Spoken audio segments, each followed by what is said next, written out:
Amen. Que Dieu vous bénisse. Je vous transmets les salutations de ma merveilleuse épouse.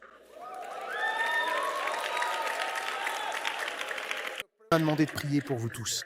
Cette année, vous danserez votre danse et chanterez votre chanson. Au nom de Jésus.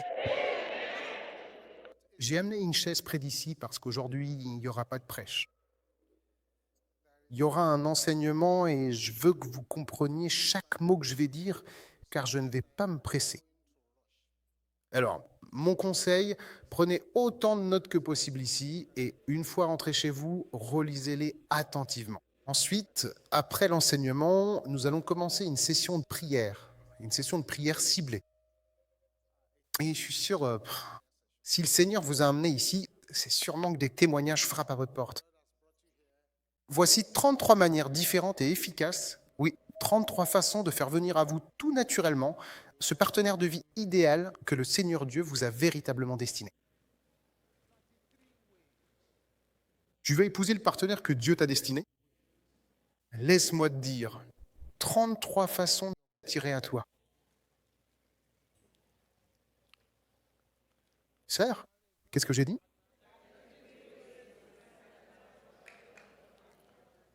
Et frère.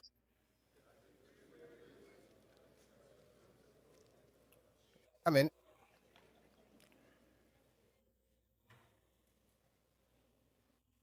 Pour une réunion comme celle-ci, il est toujours bon de venir avec sa Bible. Il faut aussi de quoi écrire. Alors prenez des notes.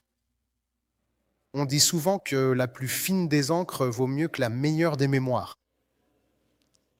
Donc tu ne sais peut-être pas encore pourquoi tu auras besoin de te référer à certaines choses. Dans la Genèse, chapitre 2,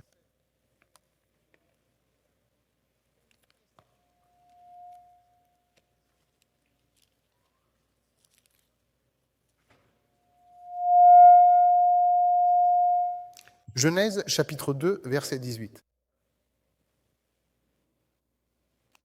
Dieu a poursuivi le processus de la création. Il a créé tant de choses. Et pendant qu'il les créait, si tu étudies le livre de la Genèse, le soleil et la lune, c'était bon. Les plantes, c'était bon. Dieu a vu que c'était bon. Dieu a vu que c'était bon. C'est le témoignage que tu trouves dans Genèse 1. Mais lorsqu'on arrive à Genèse 2, verset 18, il identifie quelque chose qui n'était pas bon. Dans Genèse 2, verset 18, il est écrit « Et l'Éternel Dieu dit, ce n'est pas bon, que l'homme soit seul. Je lui ferai une aide qui lui corresponde. » Voilà l'origine du mariage. Absolument personne d'autre ne pourrait mieux décrire l'origine sacrée du mariage que ce que nous venons tout juste de lire ensemble. Maintenant, Proverbe 18, verset 22 dit quelque chose de très intéressant. Nous lisons dans le livre des Proverbes, au chapitre 18, verset 22.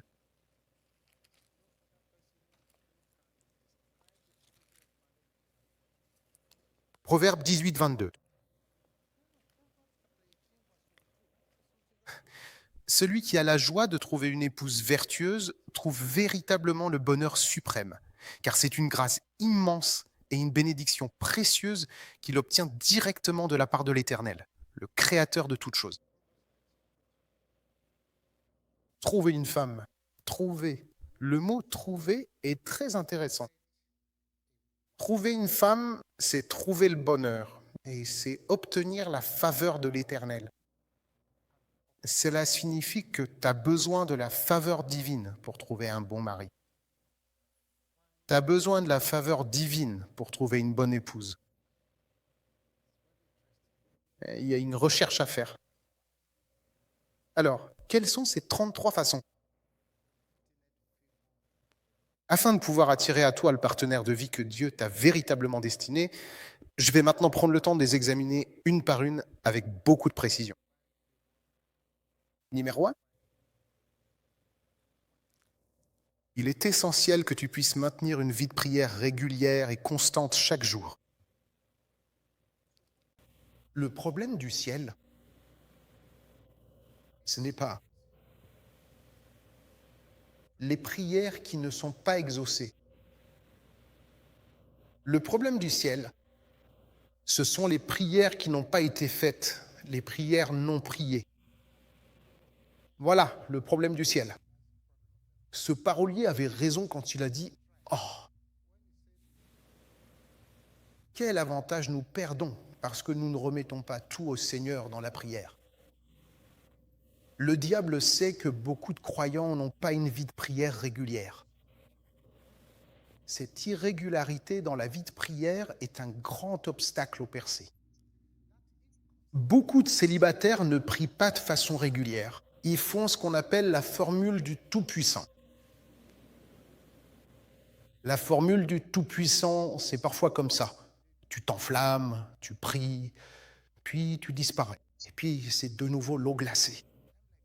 Ensuite, tu recommences, tu pries. Certains célibataires ne prient vraiment qu'après avoir assisté à un mariage. Mais ça ne devrait pas être comme ça. Garde cette ligne de prière constante. Ne cherche pas à être un héros. Même si ce n'est que 5 ou 10 minutes que tu peux prier par jour. Sois régulier. Il vaut mieux prier 10 minutes de façon régulière, les yeux bien ouverts, totalement concentrés, que d'essayer de faire 1 heure en dormant. Tu fais 2 heures, tu dors. Tu veux prier, ta poitrine sur l'oreiller, tu t'endors. Et quand tu dis « mais je prie », ce n'est pas régulier. Certaines personnes, si elles maintiennent simplement ce feu allumé encore et encore, en peu de temps, Dieu leur enverra leur partenaire. Parce que la prière est la plus grande arme que Dieu ait donnée à l'homme sur cette terre. La prière peut déraciner. La prière peut planter. La prière peut renvoyer. La prière peut annuler. La prière peut faire tomber.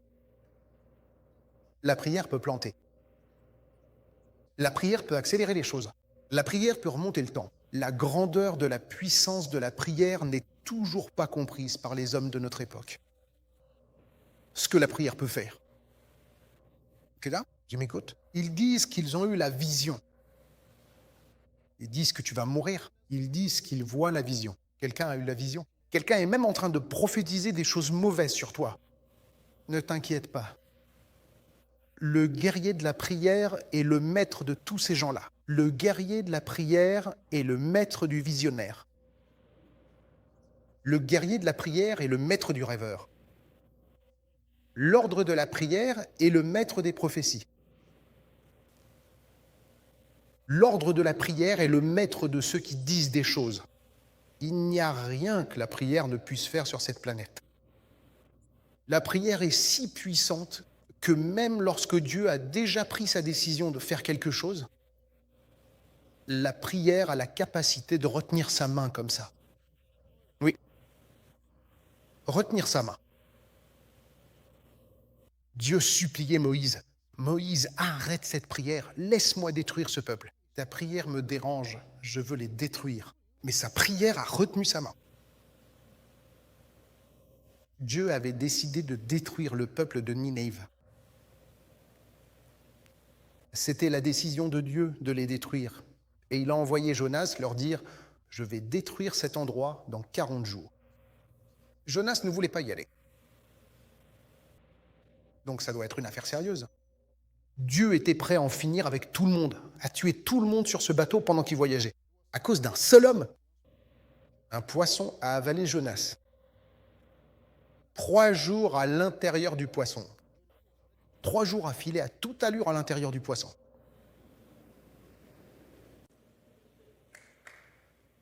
Et puis, le poisson est quand même allé le vomir là où il ne voulait pas aller. Et quand il est arrivé, il était tellement en colère qu'il a prêché avec rage et fureur. Dans 40 jours, Ninive sera détruite. Il a traversé la rue et tous le regardaient. Cet homme étrange dont les enzymes du poisson avaient mangé les vêtements et qui avait l'air affamé, courant à travers la ville. Ils étaient effrayés. La Bible dit que le peuple a commencé à jeûner et à prier. Ils ont même fait jeûner leurs animaux. Le même Dieu qui avait dit « je veux détruire » est revenu et a dit « ils se sont repentis. Je ne le ferai pas. » Alors ils ont prié. Tu vois ce que la prière a accompli? Tu comprends? Celle-ci, je prie pour quelqu'un. S'il y a un schéma d'échec conjugal dans ta famille, avant que tu ne quittes cet endroit, il doit mourir au nom de Jésus. Puis cet amen gronde comme le tonnerre. Certaines personnes prient, et la percée va s'approcher. La percée va s'approcher. Après avoir avancé, ils relâchent alors leur prière. Ils arrêtent. Et la percée aussi commence à reculer. Donc certaines personnes pensent qu'elles ont un gros problème, alors qu'en réalité, vous n'avez pas vraiment un gros problème. Tout ce qu'il vous faut, c'est de l'autodiscipline et un programme pour garder une vie de prière constante. Une vie de prière constante. Ne laissez pas passer une journée sans temps de recueillement, sans parler à Dieu. Ne prévoyez pas trop long. C'est ça le problème. Et pour ceux d'entre vous qui êtes ministres ici, l'un des plus grands problèmes du christianisme en Amérique ici, c'est qu'un pasteur moyen prie 10 minutes par jour. C'est un problème. Un problème. Et je dis jamais que vous êtes un pasteur MFM. Si vous êtes un pasteur anglican, pas de problème. Pasteur catholique, pas de problème. Vous venez simplement au nom du Père, du Fils et du Saint-Esprit. Gloire au Père, au Fils et au Saint-Esprit, comme il était au commencement, maintenant et toujours, pour les siècles des siècles. Amen. L'ennemi n'est pas inquiet. Aucun problème. Vous pouvez même lire votre sermon sur papier. L'ennemi n'est pas inquiet et vous rentrez chez vous. Mais vous êtes un pasteur MFM et vous vous tenez derrière les gens. Ah, d'accord. Les puissances qui sont assises là où elles sont. Tu réclames toute puissance et ensuite tu ne veux pas prier. Ah, c'est un problème. Pour attirer ton partenaire divinement destiné. 2. Permettez-vous de recevoir une guérison complète et profonde de toutes les blessures issues de vos relations passées, qui ont pu être négatives ou douloureuses. Tu as eu une relation, ça n'a pas marché. C'est fini. Reçois ta guérison. Ne la garde pas en toi. La blessure à l'intérieur de ton esprit éloignera le partenaire que tu devrais avoir. Point. Libère-toi de ce sentiment de désespérance et de toute cette pression émotionnelle. Libère-toi de la désespérance et de la pression émotionnelle. Ne sois pas désespéré. Ne sois pas désespéré. Désespéré. C'est la désespérance qui pousse les gens à faire des erreurs. Je veux épouser cette personne. On dit, il fume de la marijuana. Il va changer. C'est un ivrogne. Il va changer. Dieu va m'utiliser pour le changer. Il est très grossier. Il va changer. Il se met en colère très vite. Il va changer. Quand la Bible dit « ne fréquente pas un homme colérique », maintenant, tu as épousé cette personne, tu t'es rendu compte qu'au lieu de changer, il est passé au niveau supérieur. Au siège, cette dame est allée attraper un homme comme ça et l'a traîné devant le comité de mariage. Avant de traîner l'homme devant le comité de mariage, elle lui a fait un sermon. Là où tu vas, fais attention. Les gens là-bas sont très stricts. Ils vont te demander « Es-tu né de nouveau ?» Dis oui. Ils vont te demander « As-tu reçu le baptême du Saint-Esprit ?» Dis oui, avec la preuve que tu parles en langue. As-tu une maison, un endroit où tu vis? Dis oui. Dis un appartement de 3 chambres. Est-ce que tu as déjà converti quelqu'un au christianisme? Beaucoup. Alors elle a poussé l'homme à y aller et à mentir. L'homme y va pour mentir, et ensuite il y a un problème après le mariage quand on se rend compte qu'il a épousé un enfant du diable. Et si tu épouses un enfant du diable, Satan devient ton beau-père. Une fois que Satan devient ton beau-père, t'es dans de beaux draps. Alors, ne laisse pas le désespoir et la pression émotionnelle te pousser dans la poêle à frire, dont tu ne pourras jamais sortir. L'homme blanc a un dicton très intéressant que j'ai gardé en tête depuis mes doctorats. Comme il le dit si bien souvent, il vaut mieux se montrer extrêmement prudent plutôt que d'avoir à nourrir de profonds regrets par la suite. En effet, il vaut mieux être très prudent que d'avoir de grands regrets. 4. Développe un fort sentiment de valeur personnelle. Développe un fort sentiment de valeur personnelle. Construis-toi. Ne laisse personne te rabaisser. 5. Vis avec une clarté de but et de direction. Vis avec une clarté de but et de direction. Ne te laisse pas balader à droite, à gauche, à droite, à gauche. Les gens n'en tirent jamais rien de bon. Tu dois être une personne qui a un but. 6.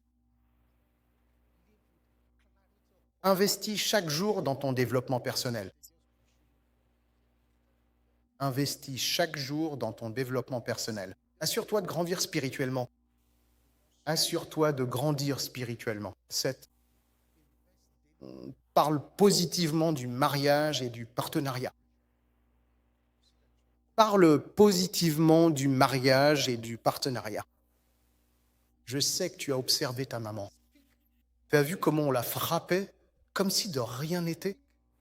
Tu as vu des mariages qui ne fonctionnent pas. Tu as vu toutes sortes de choses. Ne prononce pas ces choses sur ta propre vie. Suis le principe. Mon cas est différent. Mon cas est différent. D'autres peuvent échouer là-dedans, mais mon cas est différent. La façon dont certains hommes, certaines femmes parlent négativement du mariage, ils ne se rendent pas compte qu'une manière ou d'une autre, ils construisent une forteresse autour d'eux-mêmes. Sois positif, quoi qu'il arrive. Sois positif, parle de façon positive. 8.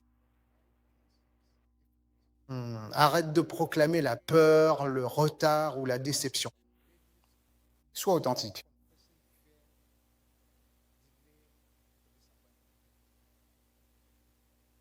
Parce que personne ne veut d'un partenaire qui n'est ni ici ni là-bas. Je faisais comme ça.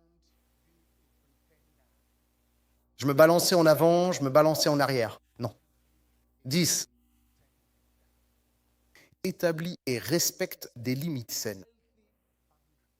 Des limites. Ne te dévalorise pas. Pose des limites. Quand tu ne te respectes pas, tu passes du statut de femme à épouser à celui de simple divertissement. Et c'est une tragédie si tu es une femme et que tu laisses quelqu'un jouer avec ton destin, n'importe comment. Établis, respecte des limites saines. Ou alors, quand un homme te propose quelque chose de mal, dis non. Je veux me marier. Tu gagnes le respect.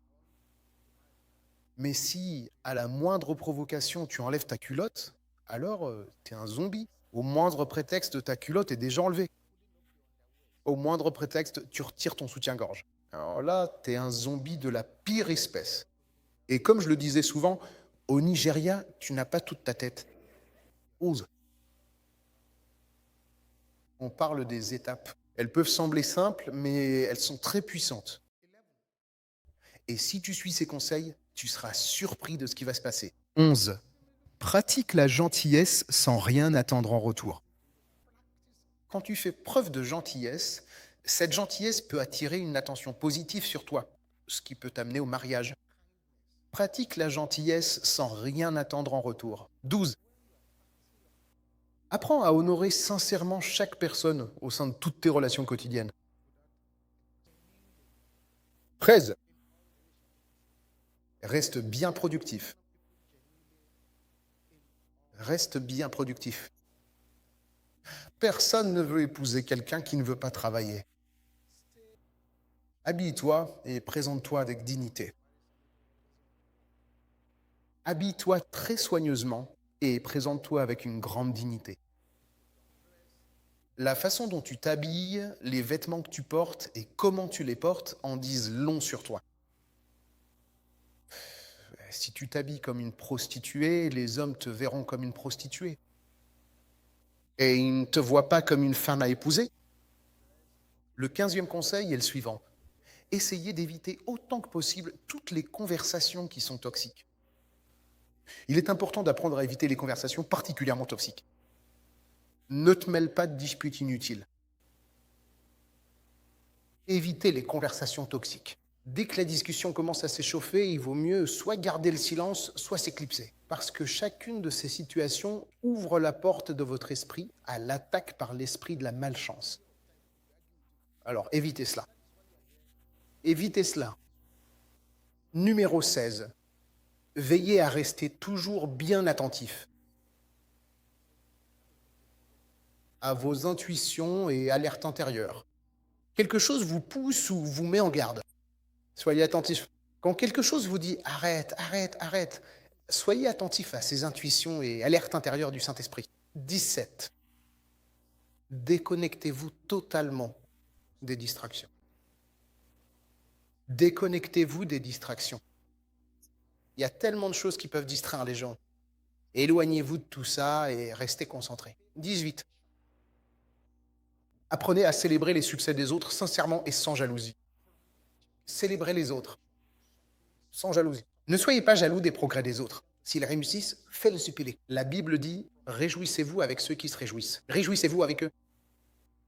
En vous réjouissant avec ceux qui se réjouissent, votre propre joie s'approche aussi. Elle s'approche. Tu devrais toujours te réjouir que quelqu'un d'autre en réussisse. Cela attire les choses vers toi. Si ce que tu transmets aux autres, c'est de l'amour, du bonheur, de la joie, c'est ce genre de choses qui viendront à toi. Si ce que tu transmets, c'est de l'amertume, de la colère, de la rancœur, c'est cela qui sera attiré vers toi. Alors, célèbre la danse sans jalousie. Apprends la patience dans le timing et le processus.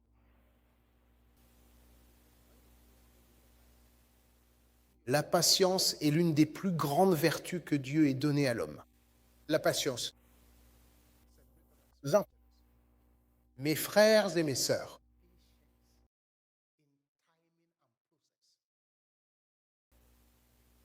arrête de comparer ton parcours à celui des autres. Il est important d'arrêter de comparer ton propre parcours à celui de toutes les autres personnes. La Bible dit, en se comparant les uns aux autres, ils manquent de sagesse. Ne dis pas, ma petite sœur est mariée, celle-ci est mariée, ma collègue est mariée, celle-là est mariée, celle-ci est mariée. Ce n'est pas une question de rapidité, mais de qualité. Souris un peu et surtout ne te compare jamais aux autres. Garde en tête le fait qu'on dise toujours à vos marques, puis prêt, et enfin partez. Et quelqu'un est le premier à sauter en avant. Ça ne veut pas dire que tu vas gagner. Ça ne veut pas du tout dire que tu vas gagner. Ne te compare pas aux autres. Alors sois ce que Dieu veut que tu sois. Sache que nos vies sont toutes différentes. Arrête de comparer ton parcours à celui des autres. 21. Garde ton environnement ordonné et accueillant. Veille à toujours garder ton environnement propre et ordonné, tout en restant chaleureux et accueillant. Pratique le pardon rapidement.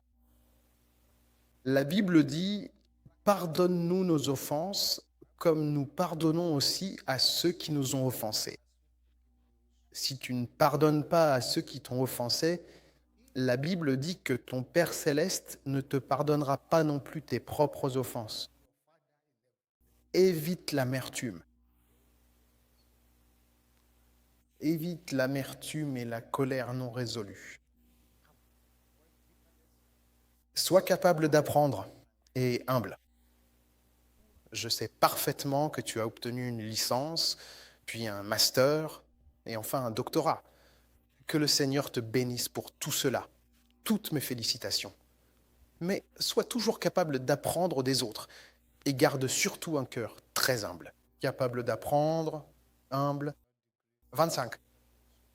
Sers les autres avec un cœur sincère. Sers les autres avec un cœur sincère. Toutes ces choses que je te donne peuvent sembler simples, mais elles sont très puissantes. Elles sont très puissantes. Elles attirent ce que Dieu a destiné pour ta vie. Sers les autres avec un cœur sincère, qu'ils voient la sincérité dans ce que tu fais. 26. Évite les relations qui créent de la confusion. Évite à tout prix les relations toxiques qui ne font que créer de la confusion dans ton esprit. 27. Travaille avec une confiance tranquille, pas avec arrogance. Le numéro 28. Il est important de rester particulièrement joyeux, même en attendant patiemment. Garde ton esprit toujours joyeux, même pendant les moments d'attente. Numéro 29. Prends le temps d'apprendre à écouter bien plus attentivement que tu ne parles. Apprends à écouter plus que tu ne parles. Celle-là, elle parle trop. Elle part trop. 200 mots à la minute. Elle parle trop. Apprends à écouter plus que tu ne parles. Numéro 3. Tu devrais vraiment devenir accro à la Sainte Bible. Lis la Bible. Étudie la Bible. Médite sur la Bible. Mémorise la Bible. Deviens accro à la Bible. La Bible dit « La parole de Dieu est vivante et puissante, plus tranchante que n'importe quelle épée. » Quand tu lis la Bible, que tu médites les Écritures, que tu parles de la Bible, que tu bois la Bible, c'est très puissant. Cela attire de bonnes choses dans ta vie. Pratique régulièrement la retraite. De temps en temps, enferme-toi quelque part, mets ton téléphone de côté et reste simplement devant Dieu. Prie, fais toutes sortes de prières que tu peux faire. Prends le temps de pratiquer régulièrement la retraite spirituelle. Le point numéro 32, consacre-toi fidèlement à la pratique de la prière ainsi qu'à celle du jeûne. 33. Peu importe ce que cela va te coûter. Apprends à entendre la voix de Dieu. Peu importe ce que cela va te coûter, apprends à entendre la voix de Dieu. Parce qu'une fois que tu es capable d'entendre Dieu, plus rien ne t'inquiète. Parce qu'il t'a parlé. Il y a beaucoup de gens qui manquent de foi, ils s'inquiètent, ils souffrent partout dans le monde parce qu'ils ne savent pas comment entendre Dieu parler. Très bientôt, nous allons prier des prières pour attirer des partenaires. Tu vois, une partie de la raison pour laquelle tu dois commencer sérieusement à suivre ces principes, c'est parce qu'aujourd'hui, une partie de la raison pour laquelle il y a tant de mauvais enseignements sur le choix d'un partenaire de vie, de mauvais choix, de mauvaises raisons, comme cet enseignement erroné qu'ils appellent le jeu des rencontres. Au moins, ils commencent à sortir ensemble. Ils ne sont pas en couple. Ils font juste des essais. Ils testent s'ils peuvent se fiancer. Petit ami, petit ami. Rencontre, rencontre, rencontre. Sortir avec quelqu'un, c'est admettre que tu es une chauve-souris spirituelle. Parce que si tu n'étais pas une chauve-souris spirituelle, Dieu t'aurait déjà parlé. Voici ton mari, voici ta femme. Alors, pourquoi fais-tu du tâtonnement? Pourquoi fais-tu des expériences? Pourquoi fais-tu des échantillonnages au hasard? Ceci, cela, ceci, cela, ceci, cela. Donc, tu es devenu docteur S rencontre en datologie. Voilà tout. C'est la preuve que Dieu ne te parle pas. Il y a un autre enseignement maintenant. Ils appellent ça le toasting romantique. Le toasting romantique. Il arrive parfois que quelqu'un va juste arriver, rassembler des tambours, des trompettes et tout un groupe d'amis, puis ils vont tous ensemble tenter de séduire une fille en faisant beaucoup de bruit. Ils vont jouer des trompettes, des tambours. Ses amis seront là en train de crier, de dire oui. Dis oui. Et la pauvre dame, dépassée, embarrassée, a dit d'accord, oui, oui. D'accord, oui. Dire oui à quoi? Et certains pasteurs encouragent cela. Alors qu'en réalité, ils disent juste oui à la provocation satanique du garçon. J'ai dit dis oui, et un gars zombie va maintenant s'agenouiller sur une jambe et se mettre tout simplement à commencer à parler. Je n'ai absolument aucune idée de l'endroit où ils ont pu apprendre ça. Je ne sais pas véritablement si c'est le résultat d'un enseignement particulièrement mauvais. C'est ce qu'ils enseignent maintenant. C'est l'enseignement sur la compatibilité. Ils encouragent simplement les jeunes à ne pas se soucier de prier au sujet du mariage. Il suffit de regarder les gens physiquement, mentalement, émotionnellement, financièrement, sexuellement, académiquement, professionnellement. Il suffit de les toucher. Dès que tu trouves que tu es compatible, c'est une épouse. Enseignement, long enseignement.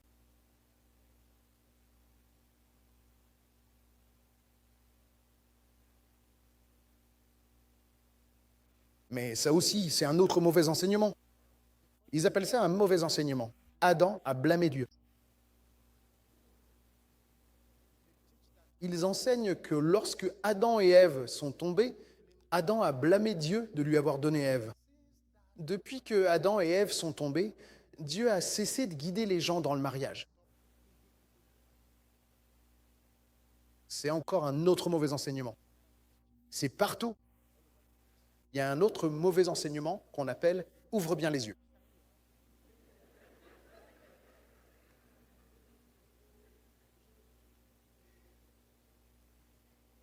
Ils enseignent qu'il ne faut pas se donner la peine de prier, il suffit de bien regarder. Regarde bien, c'est toi qui vas choisir. Ouvre bien les yeux, regarde bien, n'est-ce pas? Alors tu commences à ouvrir grand les yeux et à bien regarder. Et tu veux te marier avec quelqu'un en te basant sur des critères physiques. Et comme j'ai l'habitude de le dire, épouser un homme pour sa beauté, c'est comme acheter une maison à cause de la peinture. Épouser une femme pour sa beauté, c'est comme acheter une maison à cause de la peinture. La peinture peut s'user.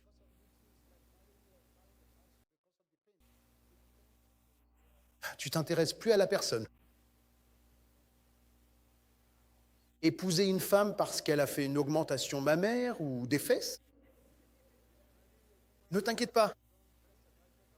Ensuite, elle vieillit. L'imposante taille de ce gros derrière finit inévitablement par engendrer de graves problèmes à sa colonne vertébrale, laquelle sera alors bien trop fragile et affaiblie pour pouvoir supporter de manière permanente un tel fardeau. Je dois y être attaché. Je dois avoir cette mauvaise doctrine. Ils appellent ça un supermarché.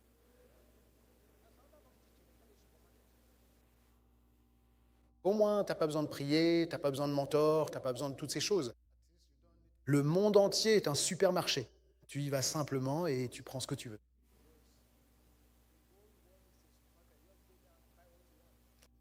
Ça, c'en est une autre. Ils appellent ça l'amour est choisi. L'amour est choisi. C'est ce qu'ils prêchent. Choisis simplement la personne. Ne t'inquiète pas pour la prière. Ne t'inquiète pas pour le Saint-Esprit. Donc tout cela, ce sont de mauvaises doctrines qui causent des problèmes de nos jours. Il y en a beaucoup. Laisse-moi juste parler d'une chose de plus et je pourrais continuer. Ils appellent ça sharp.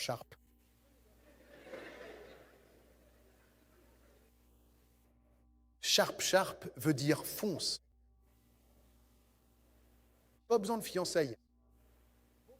Pas besoin d'apprendre à se connaître. Sharp, sharp. Oh, sharp. Ne perds pas de temps. Sharp, sharp. Et quand tu le fais, sharp, sharp. De la même façon, sharp, sharp. Du temps plus tard. Sharp, sharp. Quelles sont exactement les erreurs à éviter quand tu cherches la personne qui te correspond vraiment?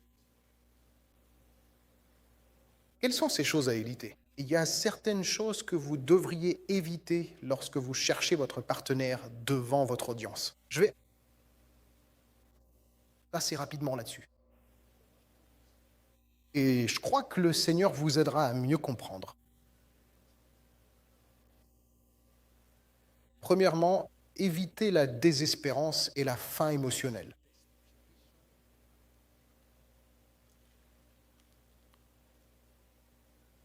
Deuxièmement, il est absolument crucial d'éviter de vous précipiter tête baissée dans une nouvelle relation amoureuse, simplement par peur d'être en retard dans votre vie. Ne vous précipitez pas par peur du retard. Troisièmement, évitez de comparer votre parcours à celui des autres.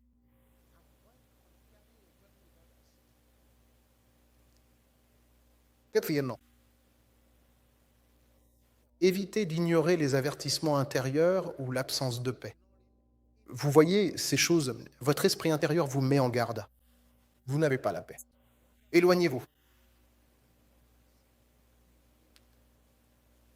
Ensuite, évitez de nourrir des pensées basées sur la peur. Évitez de compromettre vos valeurs pour attirer l'attention. Ne compromettez pas vos valeurs parce que vous cherchez de l'attention.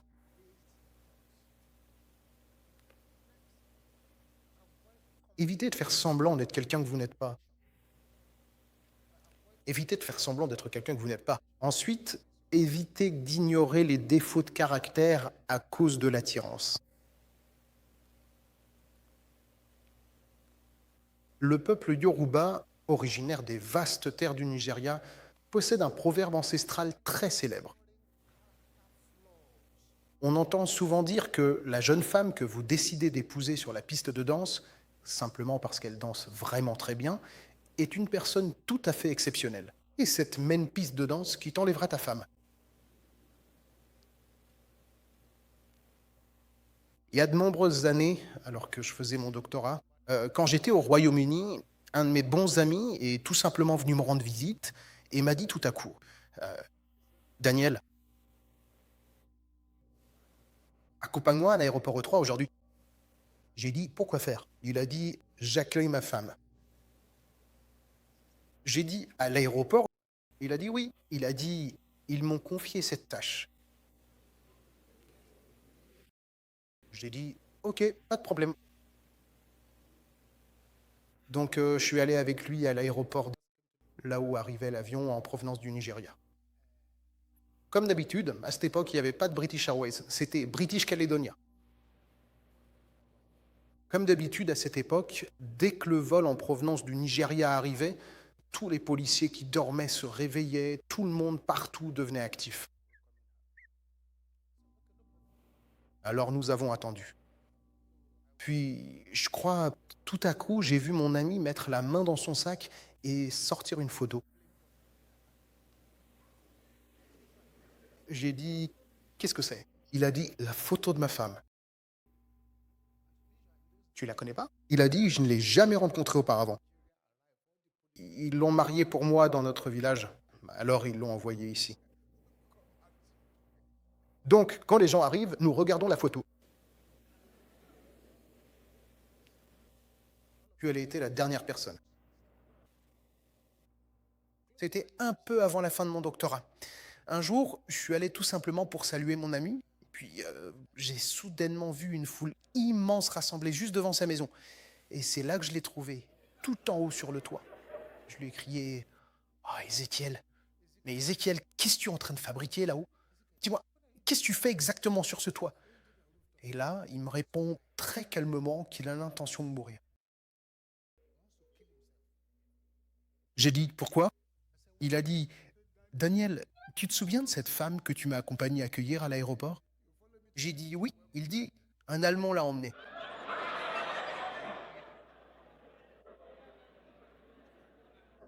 J'ai dit, Ézéchiel, ne te tue pas, ne te tue pas, ne fais pas ça. Il lui dit, tu sais comment tu l'as rencontré? C'était à l'aéroport. Donc c'est le même aéroport qui l'a emmené.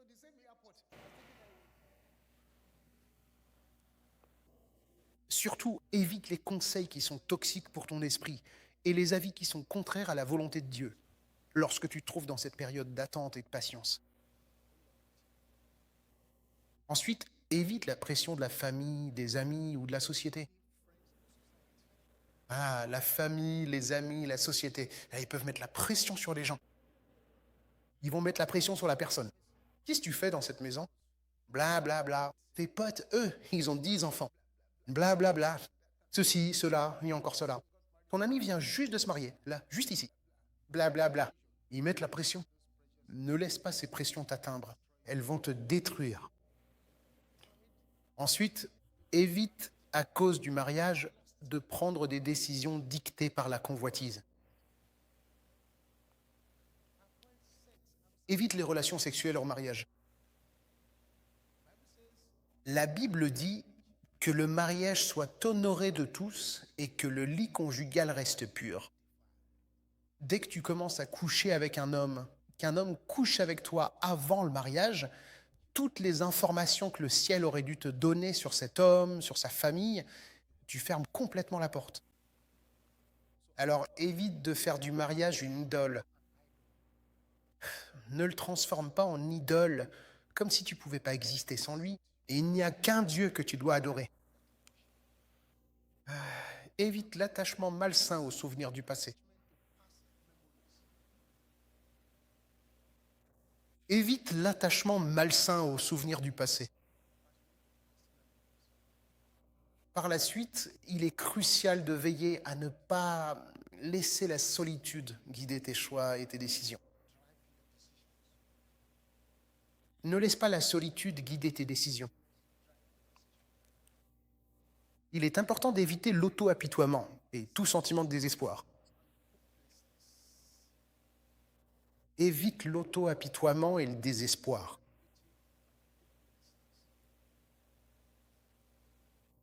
Évite l'orgueil ou la supériorité spirituelle. Évite de te contenter de ce qui est presque bien. Pas ce qui est bien, mais ce qui est presque bien. Il n'existe rien qui s'appelle mon type. Ton type n'existe qu'au cimetière. Il n'y a pas de femme parfaite. Il n'y a pas d'homme parfait. Beaucoup d'hommes, la femme qu'ils veulent épouser n'existe que dans leur tête. Elle n'existe pas physiquement. Ce n'est pas possible. Et que les sœurs comprennent bien, tu ne peux changer personne. Seul Dieu a le pouvoir de changer les gens. Ensuite, évite les mauvaises pensées et le découragement. Évitez les mauvaises pensées et le découragement. Enfin, n'abandonnez pas. N'abandonnez jamais. Jamais. N'abandonnez pas. Je viens de vous exposer l'essentiel de ce que je devrais normalement vous dire au cours d'une période de 3 mois complets. Et je veux que vous rentriez chez vous, que vous regardiez ces points un par un, un par un, un par un, et que vous laissiez le Saint-Esprit commencer à vous aider. Si vous pouvez simplement suivre cela, vous serez surpris. Vous n'avez pas besoin de vous rabaisser. Vous n'avez pas besoin de prendre des raccourcis. Vous n'avez pas besoin de copier les non-croyants. Vous n'avez pas à vous soumettre ni à vous transformer en objet sexuel parce que vous voulez vous marier. Vous n'avez pas à écouter la voix de cette génération qui dit toutes sortes de choses. Écoutez la voix de Dieu, mes frères, ma sœur. Dieu n'utilise pas de micro-ondes. Dieu utilise un four à charbon. C'est une génération micro-ondes, mais Dieu n'est pas intéressé par la cuisson au micro-ondes. Dieu veut que vous fassiez les choses correctement et proprement. Enfin, vous devez apprendre les principes des prières pour attirer un partenaire. Laissez-moi maintenant approfondir un peu ce sujet. La raison pour laquelle on fait des prières pour attirer un partenaire, c'est parce qu'il y a des personnes qui sont bien, qui sont gentilles, qui sont qualifiées, mais il y a un ennemi qui dit non, tu peux obtenir un diplôme, pas de problème, tu peux recevoir un prix, pas de problème, mais le mariage, non. Ce sont ces puissances-là qui nécessitent la prière pour les affronter, pour les combattre. Vous pourriez être surpris d'apprendre que dans certains cas, l'ennemi dira « cette personne ne peut pas se marier ». Les ministres de délivrance qui sont ici pourront vous dire que lors des séances de délivrance, il arrive que des esprits parlent à travers quelqu'un en disant « non, je suis ta mère, tu ne peux pas te marier, j'ai épousé ton père quand tu es né, tu ne peux pas te marier ». C'est pour cette raison que ces prières sont nécessaires. Mais tout ne répond pas à la prière. Certaines choses répondent à la connaissance, à la discipline, à la détermination. La prière intervient lorsque nous devons démêler certaines puissances, les neutraliser et retirer leurs mains de ta situation. Une fois que leurs mains sont retirées, le reste devient facile. Je prie que le Seigneur nous aide au nom de Jésus. Alors, dans les prochaines minutes, nous allons prier des prières pour attirer un partenaire, détruire les retards et obtenir la faveur matrimoniale. Que tu sois prêt à te marier ou non, je te recommande de faire ces prières. Et nous avons peu de temps pour les faire. Mais pendant ce court moment, le Seigneur fera ce qu'il veut faire. Levons-nous et fermons tous les yeux. Si tu es dans cette assemblée aujourd'hui et que ce sont toujours les mauvaises personnes qui viennent vers toi, trouve un chemin vers cet autel et mets-toi à genoux pendant que nous allons prier. Ce ne sont que les mauvaises personnes qui t'approchent. Toujours, trouve un chemin vers l'autel et mets-toi à genoux. Tout le monde va prier avec ferveur, avec puissance. Peux-tu crier ceci fort et clair ? Toute malédiction contre ma vie maritale soit brisée au nom de Jésus. Ouvre la bouche et commence à briser les malédictions. Que tu sois à l'autel ou non, prie ces prières.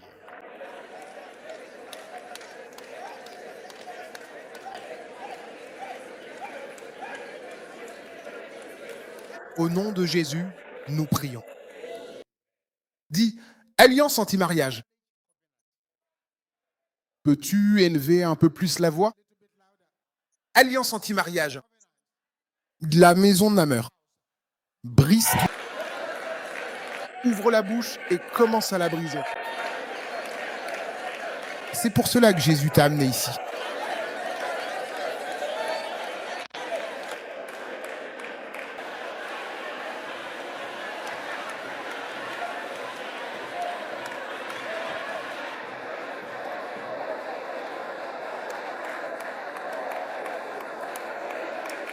C'est au nom de Jésus, nous prions. Père, je te remercie pour tes enfants ici à l'autel. À partir d'aujourd'hui, que tout joug de l'ennemi agissant contre ta vie maritale soit brisé au nom de Jésus. Par le feu, par la force. Toute puissance qui t'envoie de mauvaises personnes, je l'enterre au nom de Jésus. Reçois ta percée. Reçois-la. Reçois-la. Reçois-la. Reçois-la. Reçois-la. Reçois-la. Reçois-la. Reçois-la. Reçois-la. Que ton amen soit plus fort. Reçois-la. Reçois-la. Reçois-la. Au nom de Jésus. Merci, Père Céleste. Au nom de Jésus, nous prions. Vous pouvez maintenant retourner à votre place en vous réjouissant. Remerciez Dieu de vous avoir amené à cette réunion. Merci Jésus. Alors que tu fais cette prochaine prière, si tu viens d'une famille où le mariage tardif est une habitude, ou bien l'absence totale de mariage, c'est un schéma de problèmes conjugaux. Dans la maison de ton père, dans ta famille, trouve aussi le chemin de l'autel.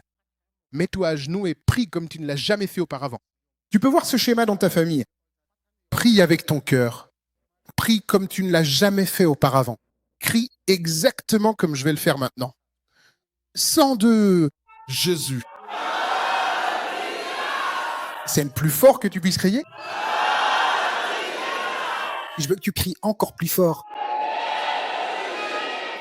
Seigneur, purifie et efface tout héritage et schéma familial maléfique qui pèse sur ma vie. Au nom puissant de Jésus. Invoque le sang de Jésus.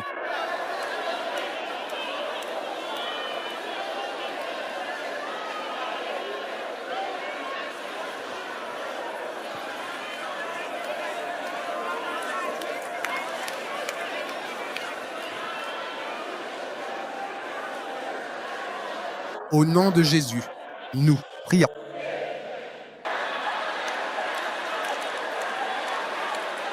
C'est au nom de Jésus que nous prions. Amen. Père, je me tiens ici en tant que serviteur et je décrète contre tout mari spirituel,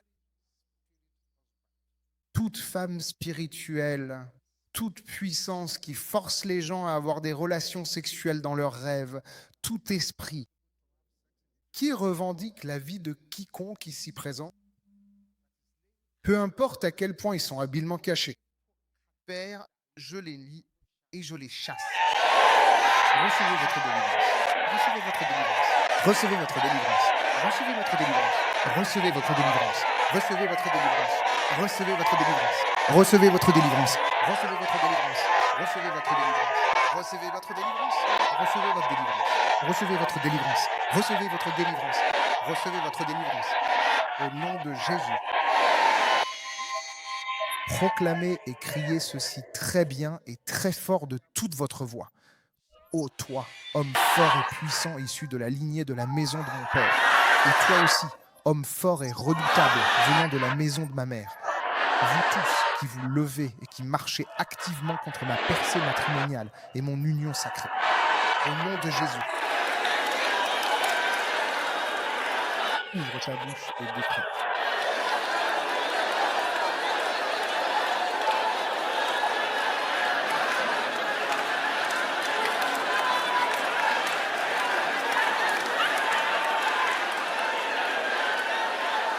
Au nom de Jésus, nous Prions. Père, je prie pour tes enfants ici à l'autel.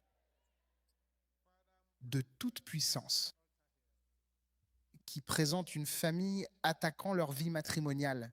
Toute puissance qui dit que leurs cloches de mariage ne sonneront pas. J'enterre cette puissance au nom de Jésus. Recevez votre délivrance maintenant. Recevez votre délivrance maintenant au nom de Jésus. Au nom de Jésus. Très bientôt, nous reviendrons avec les témoignages. Au nom de Jésus, nous prions. Vous pouvez maintenant retourner à votre place en vous réjouissant. Merci Jésus. Merci Jésus. Remerciez Dieu d'être venu à cette réunion. Remerciez Dieu d'être venu à cette réunion. Merci Jésus. Merci Jésus. Merci Jésus. Merci Jésus. Merci Jésus. Merci Jésus. Maintenant, vous allez prononcer ce décret. Ceci est un décret solennel. C'est mon partenaire divin, celui qui m'a été ordonné par les puissances supérieures, par la puissance dans le sang de Jésus. Ouvrez la bouche. Commencez à faire cette prière.